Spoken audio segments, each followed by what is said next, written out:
لو مد ايده عليكي هتعديها وتقولي غلطة وعدت، ولا هترفضي تكملي معاه؟ الموضوع ده ملوش كتالوج عند ناس كتير، وعلشان كده لازم تحط له انت كتالوج يبقى موقفك واضح قدام شريك حياتك سواء جوزك او خطيبك. لو مد ايده عليكي مرة وانت عديتيها بسهولة، اعرفي ان كل مرة هيمد ايده عليكي وهتعديها برضو بسهولة. هو في ايه؟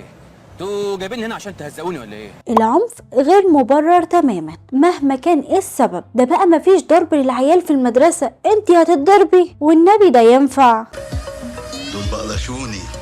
ما تقوليش ان هو كان متضايق او متعصب او انا اللي غلطت، لا يا حبيبتي مفيش الكلام ده. لو مد ايده عليكي لازم تاخدي موقف وتوصلي له انك خلاص مش عايزاه ومش هتكملي، ولما يعتذر مرة واتنين وتلاتة وعشرة وبرضه تقولي لا وتاخدي موقف وتبعدي، وما ترجعيش الا وانتي حاسة انك مرتاحة انك ترجعي، وان الاهم انه اتغير وعارف قيمتك. ولو قررها بقى يبقى المركب اللي تودي.